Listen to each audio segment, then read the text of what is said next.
Praise the Lord.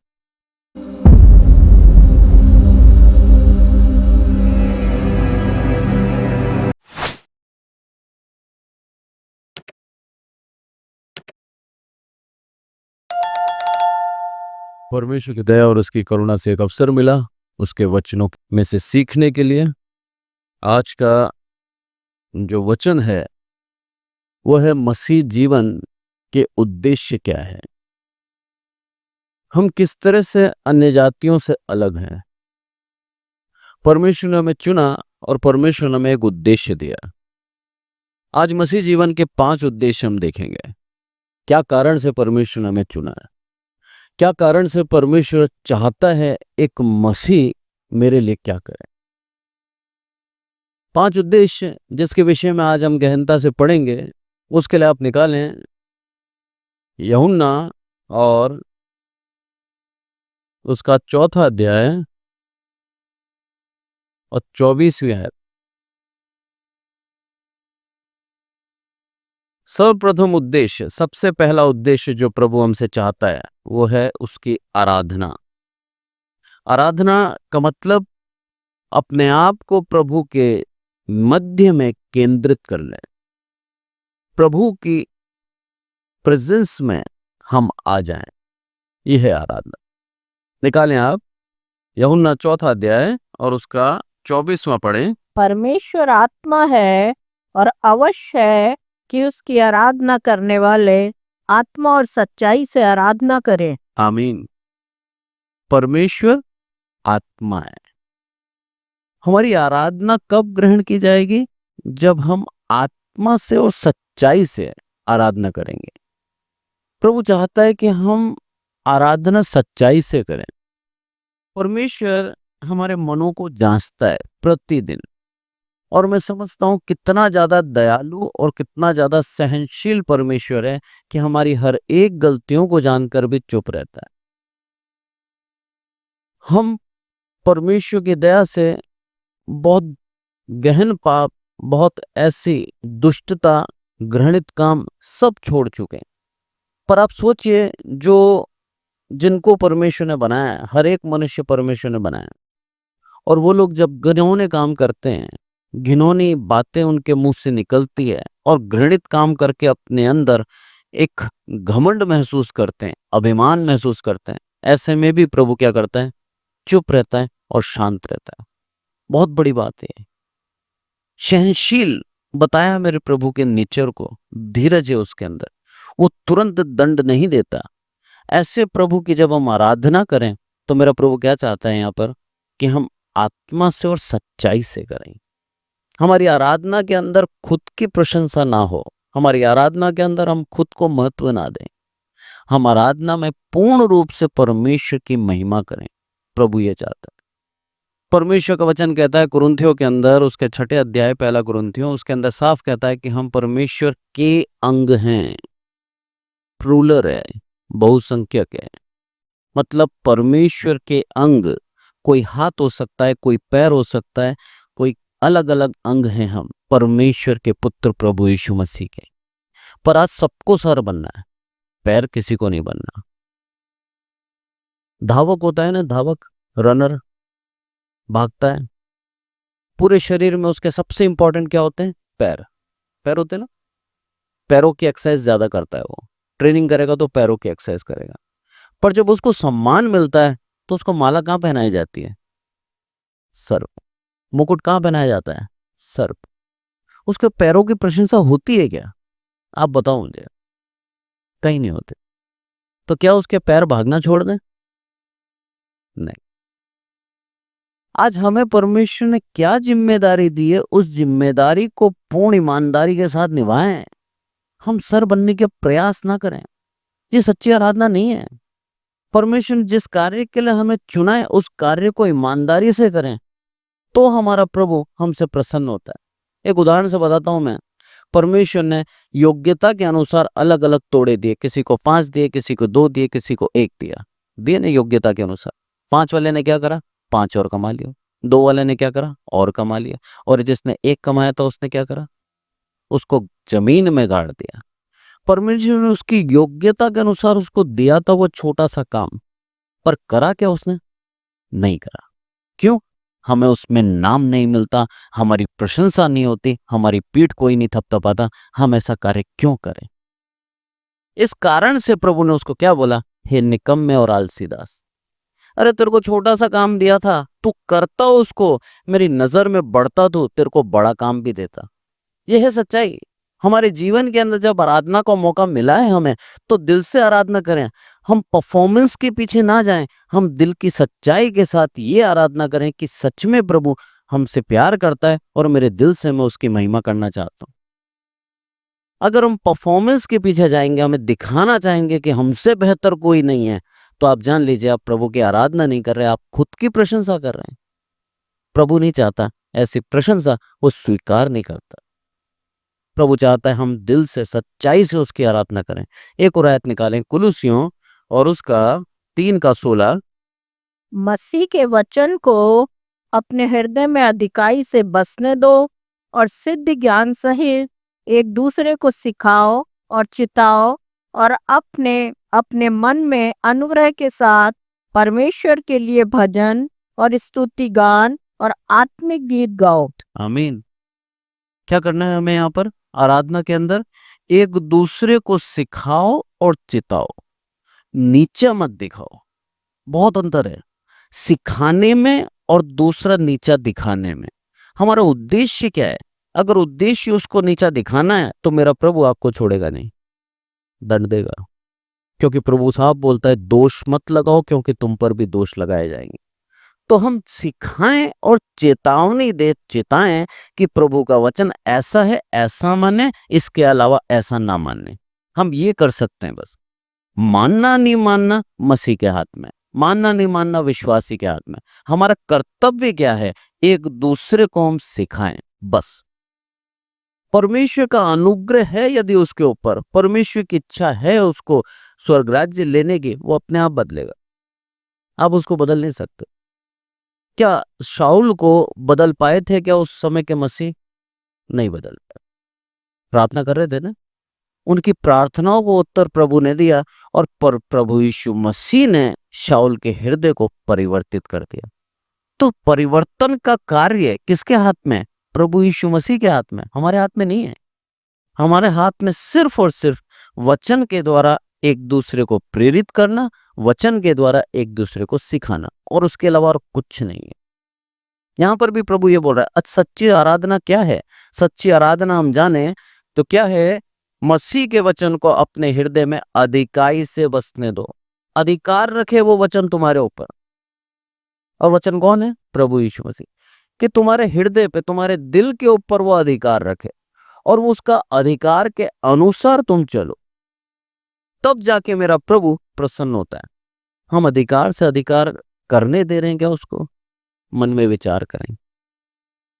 क्या हम प्रभु की इच्छाओं को पूर्ण रूप से करने के लिए तत्पर रहते हैं, या अपनी लालसाओं को पूरी करने के लिए मेहनत कर रहे हैं? दोनों में बहुत अंतर है। प्रभु का वचन कहता है कि कोई मेरा चेला बनना चाहता है तो अपने क्रूस को उठा ले। ये सच्चाई है। मसीह जीवन आसान नहीं है, इसको हलवा समझ के खाने मत आओ। कठोर है पर सत्य है। मसीह जीवन में त्याग, क्लेश, सताव है। वो है मसीह जीवन। आपके जीवन में त्याग नहीं है, आपके जीवन में बलिदान नहीं है, आपके जीवन में यदि प्रभु यीशु मसीह के लिए लालसाओं को छोड़ना आपको अभी तक नहीं आता है, तो आप मसीह जीवन नहीं जी रहे हैं। यहाँ पे लिखा है साफ साफ, अधिकाई से बसने दो। वो अधिकार होना चाहिए वचन का तुम्हारे ऊपर कि तुम तुम्हारी जिंदगी नहीं, परमेश्वर की इच्छा के अनुसार जियो। आगे बोलता है, वो क्या बोलता है कि सिद्ध ज्ञान सहित एक दूसरे को सिखाओ और चिताओ। ज्ञान सिद्ध होना चाहिए। ज्ञान सिद्ध कब होगा? जब वचन के अनुसार होगा। आपका ज्ञान सिद्ध नहीं है, ये बाइबल का वचन ही सिद्ध है। हम भले कितने ही होनहार हों, कितने भी एजुकेटेड हों, कितने भी पढ़े लिखे हों, पीएचडी कर रखा हो हमने, ठीक है ना, उसके बावजूद भी आप बाइबल से बड़ा ज्ञान नहीं है आपके पास। परमेश्वर ने बाइबल को सर्वोत्तम किया है और इससे उत्तम ज्ञान और कहीं नहीं। इस ज्ञान के आधार पर हम एक दूसरे को सिखाएं। तो है सच्ची आराधना। और क्या करा है कि अपने मन में अनुग्रह के साथ परमेश्वर के लिए भजन और स्तुति गान करें। आपका मन आनंदित होना चाहिए।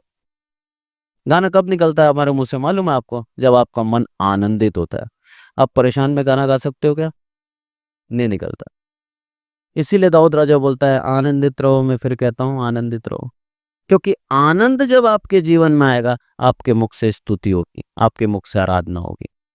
परमेश्वर चाहता है आराधना हमारे जीवन में सर्वोत्तम, सबसे प्रथम स्थान परमेश्वर ने दिया है आराधना को। उसका सबसे बड़ा कारण है आराधना जब हम करते हैं तो मेरे प्रभु के सराउंडिंग में आ जाते हैं, उसके घेरे में आ जाते हैं। प्रभु हमें घेर लेता है। वचन कहता है तू मेरे स्तुति रूपी आराधना के सिंहासन पर बैठता है। प्रभु वो सिंहासन है। जब हम गाना गाते हैं हमारी स्तुति उस सिंहासन पे मेरा प्रभु विराजमान होता है। इससे उत्तम और क्या है कि मेरा प्रभु हमारे सामने है जब हम आराधना करते हैं तो।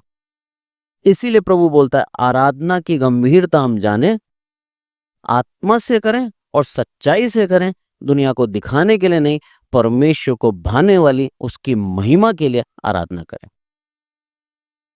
परमेश्वर हर एक प्रकार से आराधना स्वीकार करता है, भले वह बाजे हो ना हो। आप ताली बजा के भी करोगे ना तो भी स्वीकार करेगा। दिल से होना चाहिए। परमेश्वर की दया है ये। हम कितना भी अच्छा बजा लें, हम कितना भी अच्छा आता हो हमें बजाना, क्या स्वर्ग के उन धुनों से अधिक धुन बजा सकते हैं हम? नहीं बजा सकते। हम उनकी बराबरी भी नहीं कर सकते जो आराधना स्वर्ग में होती है। तो हम किस तरह से उसकी आराधना करें?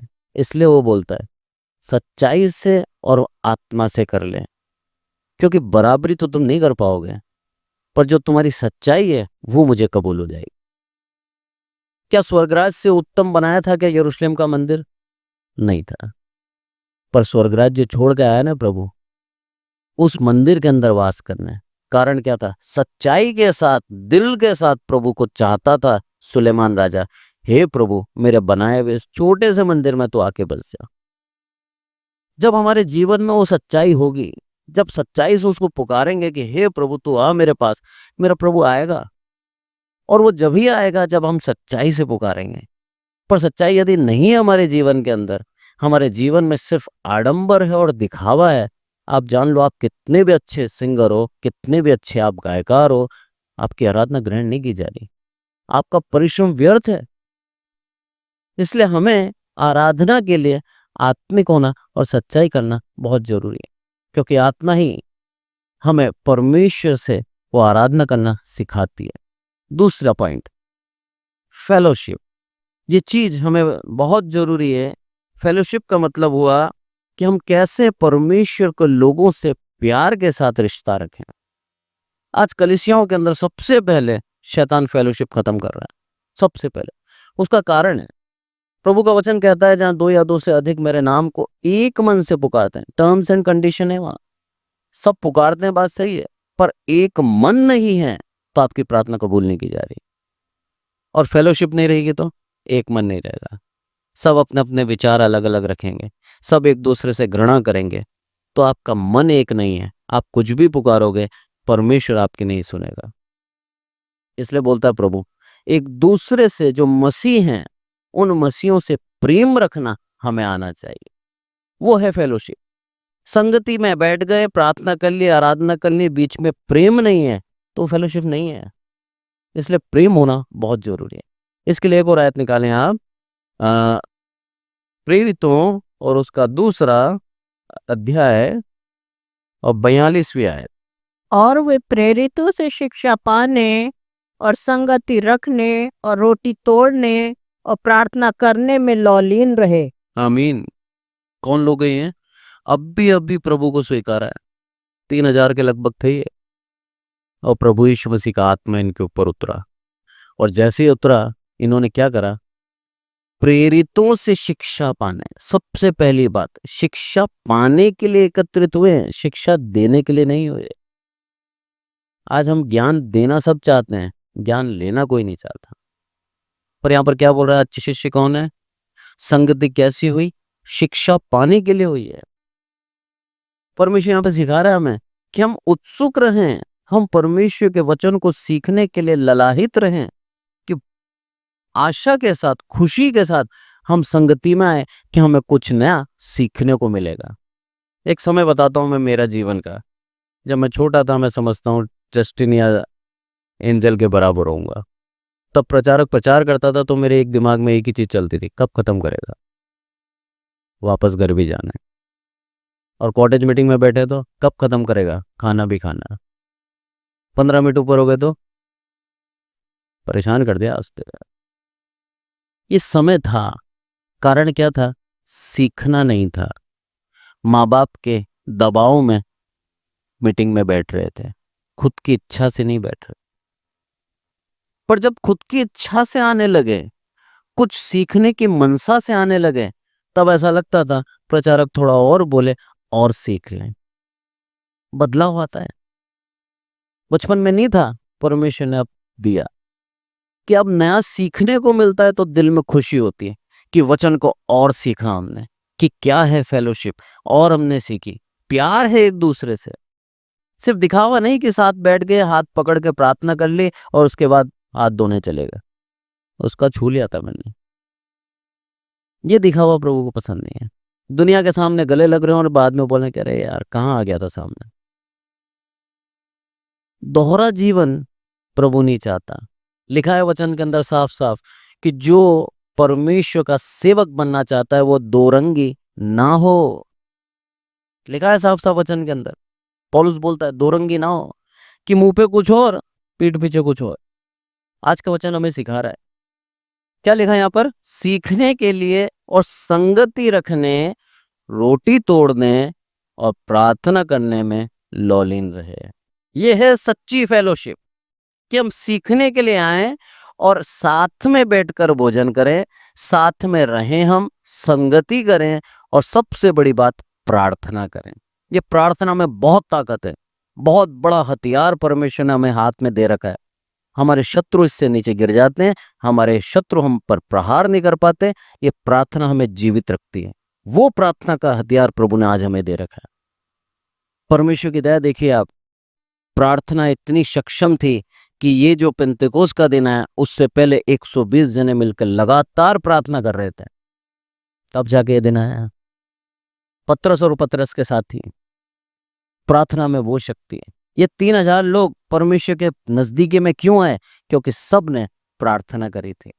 तो आज हमारे पास वो हथियार है कि हम पूरे के पूरी दुनिया के अंदर से पाप मिटा सकते हैं, यदि हम मिलकर प्रार्थना करें कि हे प्रभु, हर दुष्ट को तू सुधार, हर पापी को तू एक नया मौका दे, हर पापी पे तू दया कर। मेरा प्रभु करेगा। लोगों के हृदय बदल जाएंगे, ये वचनों के द्वारा लोगों के हृदय छिद जाएंगे और वो जान जाएंगे कि सच्चा खुदा प्रभु यीशु मसीह है, और उसकी सच्चाई के पीछे चलने लग जाएंगे और प्रभु यीशु मसीह को उद्धारकर्ता पाकर मानकर स्वर्ग राज्य उनका हो जाएगा। यह है फेलोशिप की ताकत, यह है संगति की ताकत। इसीलिए प्रभु हमें बोलता है कि कलीसिया में जाओ और संगति के साथ प्रार्थना करो। ये उद्देश्य होना चाहिए हमारा। एक और आयत निकालें, और पहला यूहन्ना और उसका 1:7। पर यदि जैसा वह ज्योति में है वैसे ही हम भी ज्योति में चले तो एक दूसरे से सहभागिता रखते हैं, और उसके पुत्र यीशु को का लहू हमें सब पापों से शुद्ध करता है। आमीन। जैसा वो ज्योति में है वैसे ही हम भी ज्योति में चलें। आमीन। तो हम क्या करते हैं? एक दूसरे से सहभागी हो जाते हैं, क्योंकि ज्योति के साथ ज्योति मिल जाती है और ज्योति दिखती नहीं है। ये सच्चाई है। आप इस पूरे कमरे के अंदर, ये जो हॉल है, इसके अंदर आप 10 हैलोजन लगा दीजिए, बड़ी लाइट्स लगा दीजिए, उसके बीच में एक टॉर्च की रोशनी लगाओ, आपको टॉर्च की रोशनी दिखेगी नहीं। दिखेगी क्या?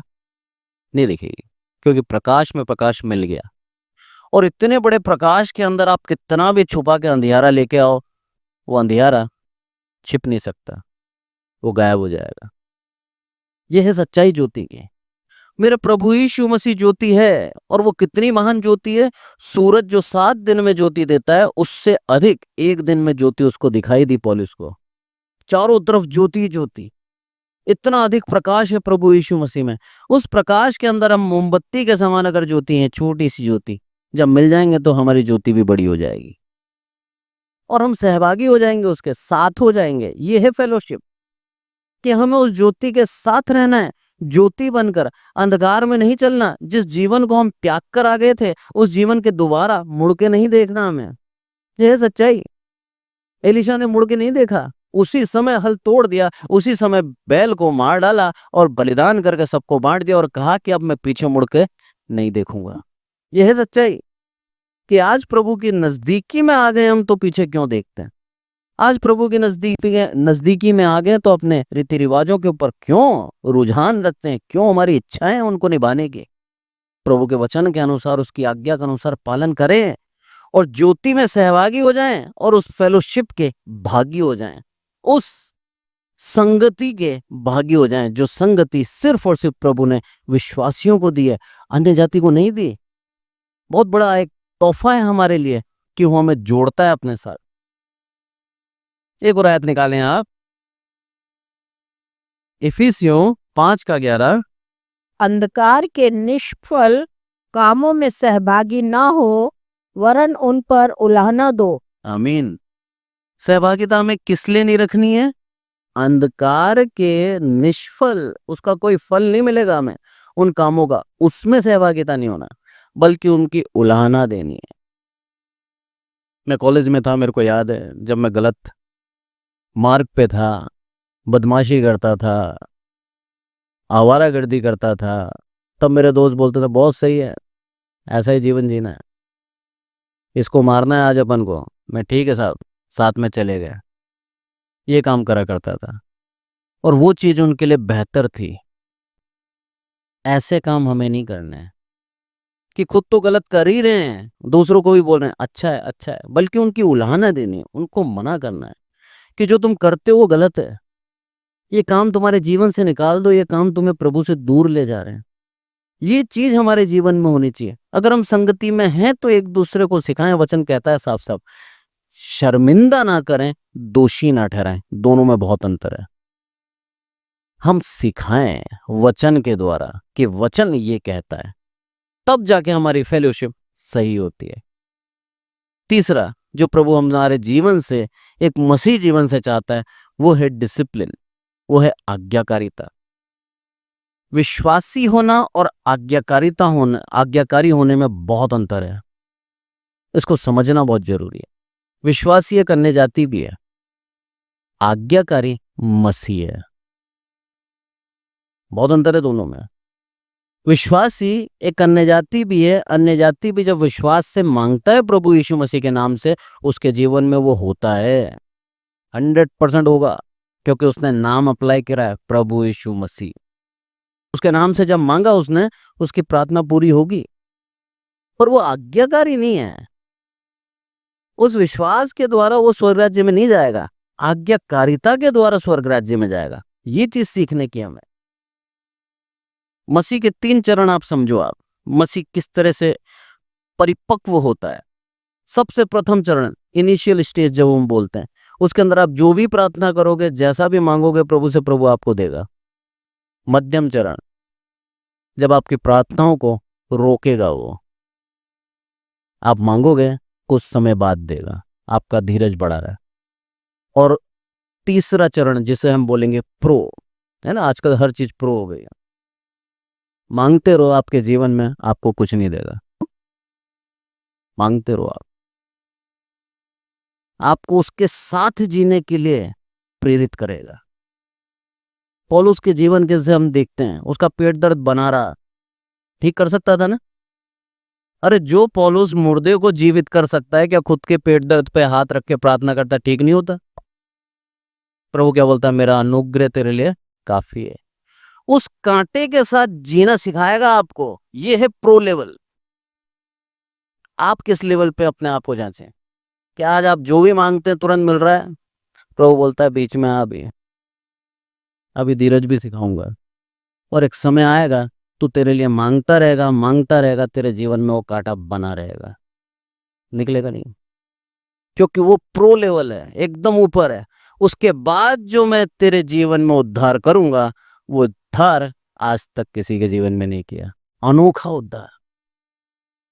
दाऊद के जीवन में देखो 7 साल प्रो लेवल पे जिया है वो। क्या 7 साल प्रार्थना नहीं करी उसने?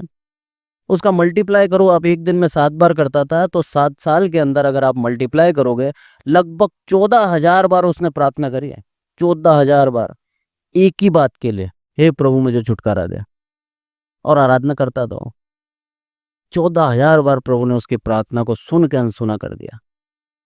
हम कर सकते हैं क्या एक ही सब्जेक्ट को लेकर, हे प्रभु मेरे जीवन में ये दे? 14,000 बार 7 साल कंटिन्यू करता रहा ना। उसका प्रतिफल क्या हुआ? न केवल उसको, बल्कि उसके बाद 14 पीढ़ी परमेश्वर ने आशीषित कर दी, और सदैव के लिए दाऊद का घराना आपने क्या कर दिया? स्थिर कर दिया। यह है प्रभु की महानता। वो उस समय के लिए नहीं करता, आपसे इतनी प्रार्थना कराएगा, इतना आपको नम्र बनाएगा कि आपको सदैव के लिए स्थापित कर देगा। फिर कोई हटा नहीं सकता आपको। पौलुस के जीवन से देखो 2,000 साल निकल गए, दाऊद के जीवन से देखो आप 3,500 साल से ऊपर हो गए, आज तक इनके नाम को कोई मिटा नहीं सका है, क्योंकि प्रो लेवल के थे, एकदम ऊपर थे, प्रार्थना कर करके दुखी हो गए थे, पर परमेश्वर इनकी प्रार्थनाओं को एक माला के अंदर पिरो रहा था। बोला तुम्हारे लिए नहीं है, तुम्हारे बाद तुम्हारे पूरे वंश के लिए ये है सच्चाई। आज मसीह जीवन जी रहे हैं हम किस लेवल पे अपने आप को आके। आगे जब हम देखते हैं डिसिप्लिन, उसके लिए आयत निकालें आप, लूका उसका 14 का 27। और जो कोई अपना क्रूस ना उठाए और मेरे पीछे ना आए, वह भी मेरा चेला नहीं हो सकता। आमीन। क्या बोले यहाँ पर? जो कोई अपना क्रूस ना उठाए और मेरे पीछे ना आए, वो मेरा चेला नहीं हो सकता। कितना स्पष्ट रूप में प्रभु ने बताया है कि मेरी आज्ञाओं का यदि पालन नहीं करते हो तो तुम मेरे चेले कहलाने योग्य नहीं हो। आज्ञा बहुत जरूरी है, ये डिसिप्लिन बहुत जरूरी है, हमें अनुशासित होना बहुत जरूरी है। हम ओबीडिएंट हो और साथ साथ अनुशासित हो।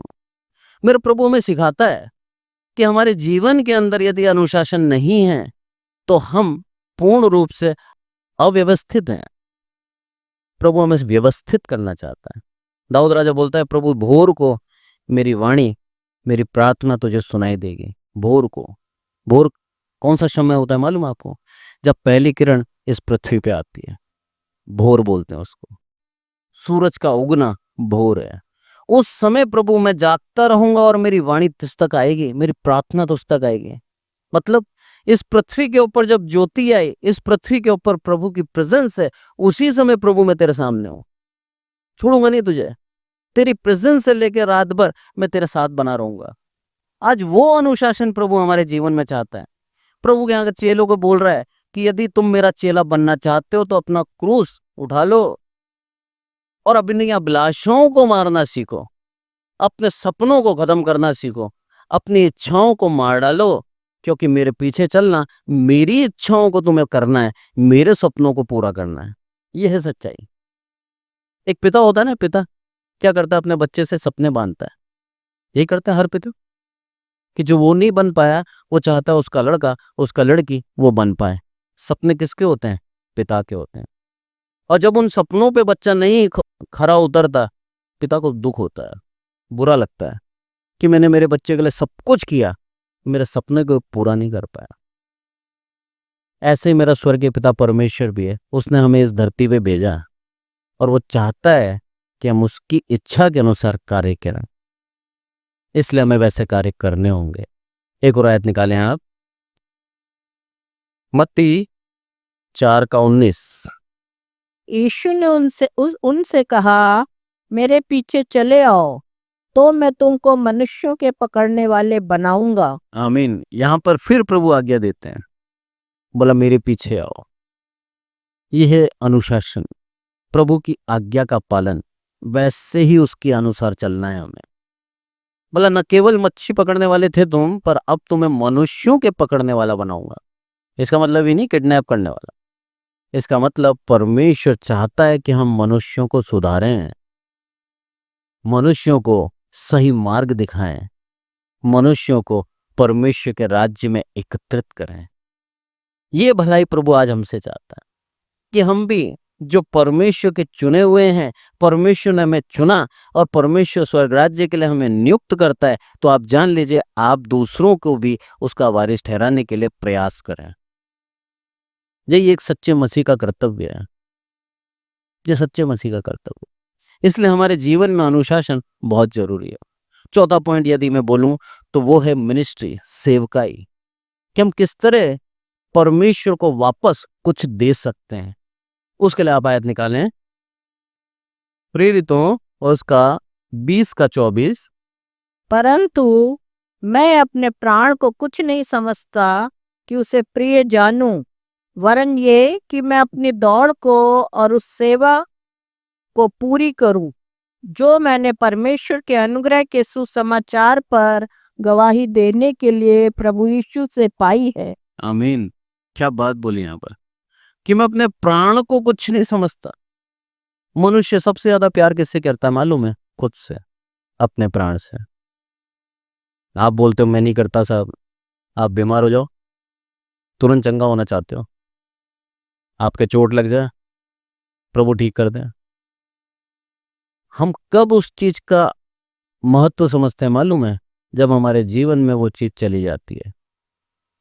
सबसे ज्यादा प्राण को प्रिय जानता है। यहां पर क्या बोल रहा है? परंतु मैं अपने प्राण को कुछ नहीं समझता। किसके आगे? प्रभु यीशु मसीह के आगे।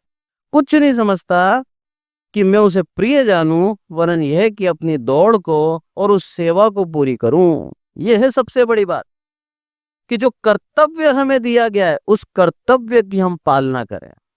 अब ये सेवकाई कुछ भी हो सकती है, जरूरी नहीं है सेवकाई के रूप में सिर्फ सुसमाचार ही सुनाना है, वो पॉइंट अलग है। सेवकाई में आप कलीसिया के अंदर जो भी कार्य करते हैं वो भी सेवकाई है। कलीसिया के अंदर आर्थिक रूप से मदद करते हैं वो भी सेवकाई है।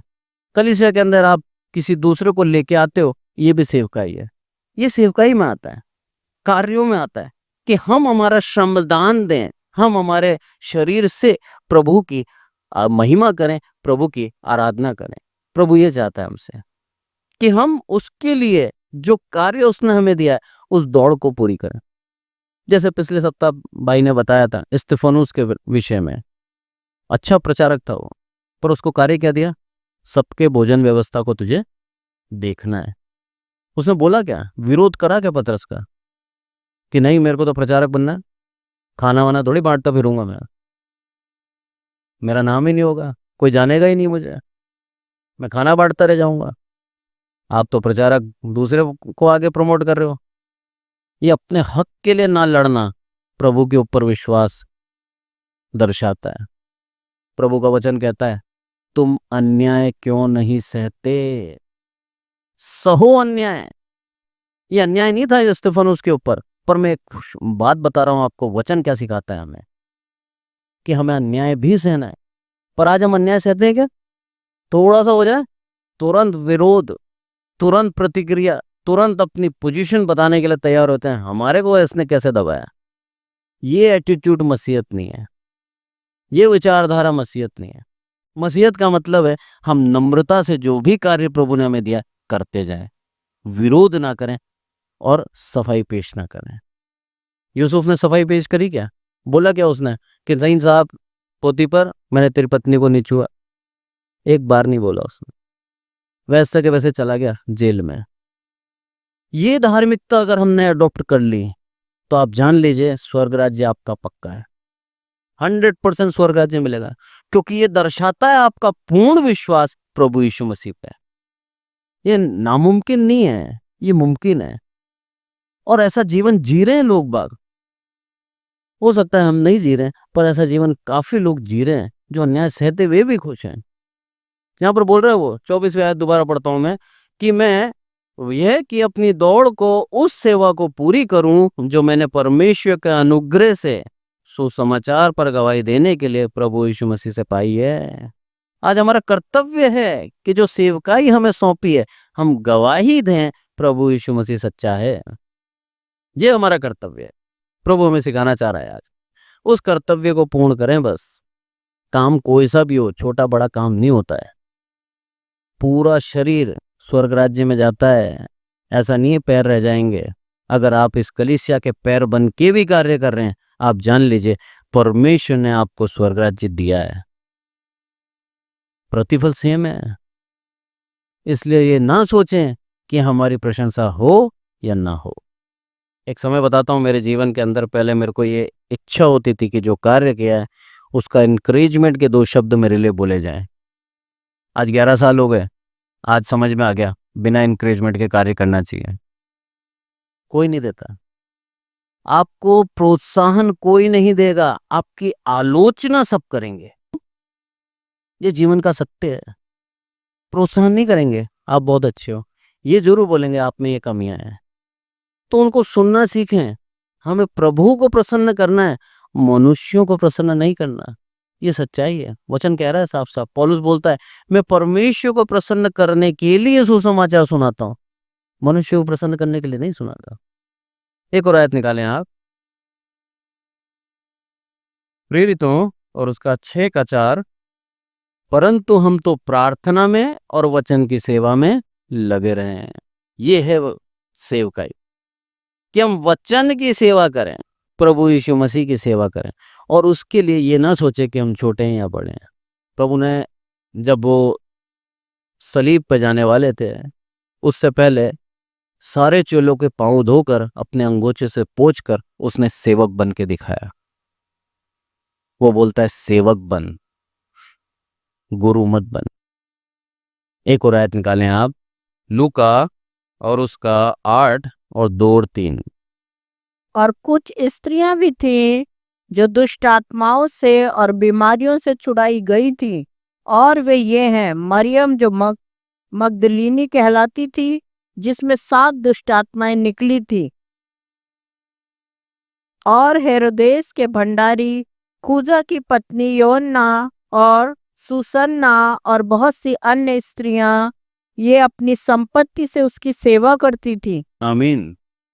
बहुत सी स्त्रियां लिखा हुआ है यहाँ पर, अन्य स्त्रियां, उन स्त्रियों का नाम भी नहीं है, और परमेश्वर ने उनको तारीफ दी है। पर ये सारी स्त्रियां स्वर्ग राज्य में गई हैं, प्रतिफल पूरा मिला है। हमें उस प्रतिफल के लिए दौड़ दौड़नी है कि मेरा प्रभु यीशु मसीह हमारे भाग में आ जाए। परमेश्वर ने 12 चेले चुने, उनमें एक भी स्त्री नहीं थी। ये चेलियां ये बोलो या फिर शिष्याएं बोलो, इनका कार्य क्या था? ये अपनी संपत्ति से उनकी सेवा करते थे। तो परमेश्वर ने साफ कह रखा है कि नर को उसने सर बनाया, नर के बाद नारी बनाई है। परमेश्वर का यह वचन है। और पौलुस साफ कहता है कलीसिया के अंदर स्त्रियां ना बोले, ये वचन कह रखा है पौलुस ने। हम उस आज्ञा के विपरीत जाके कार्य ना करें। यहाँ पर साफ कहता है शिष्याएं तो हैं, पर इनका कार्य क्या है? ये अपनी संपत्ति के द्वारा उसकी सेवा करती थी। और ये सबके सब जितनी भी थी चुनी हुई, हर एक स्वर्ग राज्य जाएगी। और आज भी जितनी भी प्रभु यीशु मसीह के लिए सेवकाई में है, पैसों के द्वारा या अन्य प्रकार की सेवा देने के द्वारा, हर एक स्वर्ग राज्य जाएगा। उसकी आज्ञा का पालन करते हुए यदि हम कार्य कर रहे हैं, 100% स्वर्ग राज्य है।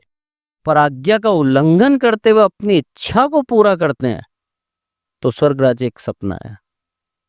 परमेश्वर यहाँ पर सिखा रहा है हमें। मिनिस्ट्री, सेवकाई सिर्फ सुसमाचार सुनाना नहीं है। सेवकाई अलग अलग तरीके से कर सकते हैं हम। सेवा दे के कर सकते हैं, मेहनत करके कर सकते हैं, पैसा दे के कर सकते हैं। ये सेवकाई प्रभु आज चाहता है। और अंतिम पॉइंट जो है वो इवेंजलिज्म, यानी कि परमेश्वर के वो प्यार को सबको बताना। ये परमेश्वर की सेवकाई प्रभु ने चुने हुए लोगों को दी है, हर किसी को नहीं दी। जिनको चुना है उन्हीं को दिए। जो अपनी इच्छा से करते हैं ना, कुछ समय बाद बंद कर देते, नहीं कर पाते। मेरे पिता मेरे से हमेशा बोलते थे, बोला बेटा ये सेवकाई अपनी इच्छा से कभी मत करना, नहीं कर पाएगा तू। और मैं जब 12th पास करी थी तब से ही मैं सोच रहा था मैं सेवकाई करूं, मैं सेवकाई करूं। और प्रभु ने मुझे कितने साल बाद चुना मालूम है? 15 साल बाद। 15 साल तक मैं इधर उधर घूमता रहा। 15 साल तक मैं, 15 नहीं, 11 साल का नौकरी कर रहा हूँ, इधर जा रहा हूँ, उधर जा रहा हूँ, पैसा कमा रहा हूँ, मैं सेवकाई भूल गया। पर परमेश्वर की इच्छा थी, इसीलिए वो मुझे दोबारा लेके आया। और तब जाके आप सेवकाई कर पाते हो, अपनी इच्छा से नहीं कर सकते, ये सच्चाई है।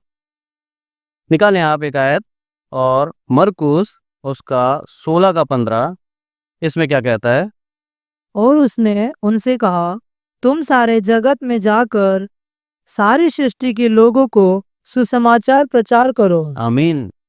ये है इवेंजलिज्म, ये है परमेश्वर के उस प्यार को दुनिया को बता देना कि उस प्रभु यीशु मसीह ने हमारे पापों के लिए बलिदान दिया, हमारी मृत्यु को उसने अपने ऊपर उठाया ताकि हम जीवन पा सकें, ताकि हम अनंत जीवन के भागी हो सकें।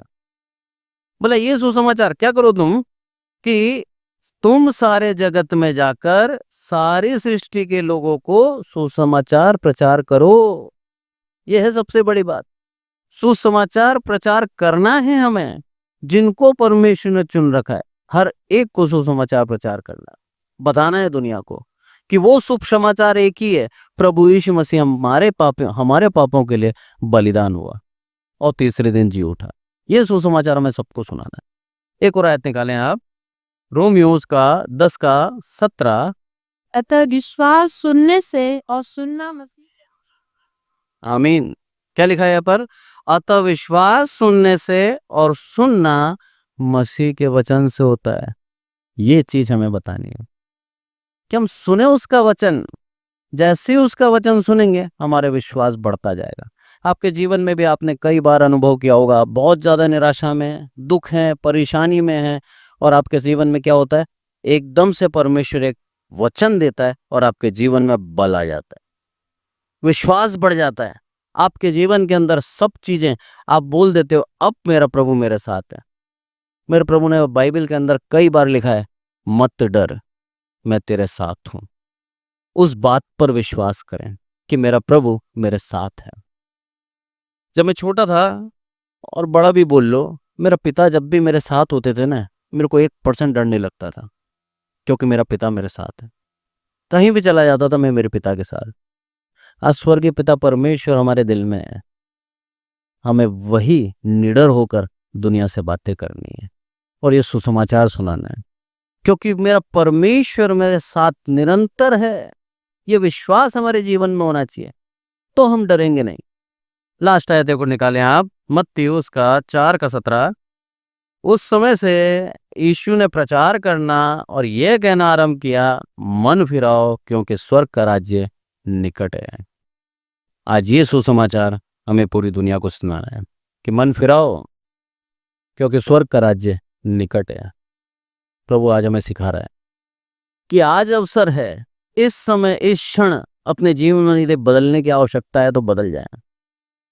यदि परमेश्वर चाहता है आपको आज ही बदल देना, तो आप परमेश्वर की इच्छा के अनुसार करने दें, होने दें और अपने मन को बदल डालें, ताकि आप स्वर्ग राज्य के भागी हों।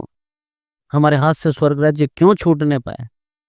सोचिए, आप 50 मील की दौड़, मैराथन दौड़ रहे हैं, ठीक है, 30 मील की मैराथन दौड़ रहे हैं आप, और आपने 29 मील कंप्लीट कर लिया है, सिर्फ 1 मील बचा है, लगभग 1 किलोमीटर 600 मीटर, इतना सा और आपका सफर बचा है। और आप थक के अगर वहां बैठ जाएं, या फिर आप मन में ये सोचने लग जाएं कि मैं जीत गया हूं, तो क्या आप जीत गए हैं? नहीं जीते। वो आपका इतना सा विश्वास, आपकी इतनी सी अनाज्ञाकारिता आपके पूरे सफर को खत्म कर सकता है। इसलिए प्रभु आज के वचनों से हमें सिखा रहा है कि मसीह जीवन के उद्देश्य को हम सीखें। मसीह जीवन का उद्देश्य आराधना है, मसीह जीवन का उद्देश्य फेलोशिप है, मसीह जीवन का उद्देश्य डिसिप्लिन है, उसका उद्देश्य मिनिस्ट्री है, और उसका उद्देश्य इवेंजलिज्म है। हमारे हाथों में उसका उद्देश्य, 5 उंगलियां दिए हैं और 5 उद्देश्य उसने हमें दिए हैं। हम कई बार आराधना कर लेते हैं, कई बार इवेंजलिज्म कर लेते हैं, पर ओबीडियंस और उसकी आज्ञाकारिता हमसे दूर हो जाती है। पर ये 5 हमारे जीवन में होना अनिवार्य है। चुनाव नहीं है कि 5 में से एक ले लो, 5 होना अनिवार्य है। तब जाके हमें स्वर्ग राज्य के भागी होंगे, तब जाके हम स्वर्ग राज्य के वारिस होंगे। आज के वचन से प्रभु हम सबको आशीषित करें। आइए प्रार्थना करें। हे हमारे प्रभु, आपका बहुत बहुत धन्यवाद देते हैं मेरे प्रभु, आदर मान आपको देते हैं मेरे प्रभु। प्रार्थना करते हैं मेरे प्रभु आपकी दया, आपकी करुणा के लिए मेरे प्रभु। मेरे प्रभु, आपने इस कलीसिया के ऊपर अपनी दया करी, यहाँ पर उपस्थित हर एक विश्वासी के ऊपर आपने दया करी मेरे प्रभु, आपका बहुत बहुत धन्यवाद। आपकी दया, आपकी करुणा से ये यहाँ पर आते हैं आपकी आराधना करने के लिए, आपकी संगति में भागीदार होने के लिए मेरे प्रभु, और आपकी इच्छा के अनुसार चलने के लिए मन और बुद्धि और मेरे प्रभु पूरी शक्ति देना मेरे प्रभु, ताकि आपकी इच्छा के अनुसार आपकी आज्ञा का पालन करते हुए हम अपने जीवन को चला सकें मेरे प्रभु। आदर मन आपको देते हैं मेरे प्रभु, हम घटें आप बढ़ें। आज के वचन को लोगों के हृदय में उतारना मेरे प्रभु, ताकि अपने मनों को जांचें और मेरे प्रभु मसीह जीवन के उद्देश्य को समझकर अपने जीवन को चलाने वाले एक सच्चे विश्वासी ठहरे। और हर एक मेरे प्रभु यहाँ उपस्थित और जो ऑनलाइन सुनते हैं, हर एक व्यक्ति मेरे प्रभु स्वर्ग राज्य का वारिस हो मेरे प्रभु। आदर मन आपको देते हैं मेरे प्रभु, हम घटें आप बढ़ें। आपने हमारी विनती सुनी, इसलिए आपका धन्यवाद। प्रभु यीशु मसीह के नाम से मांगते हैं, आमीन।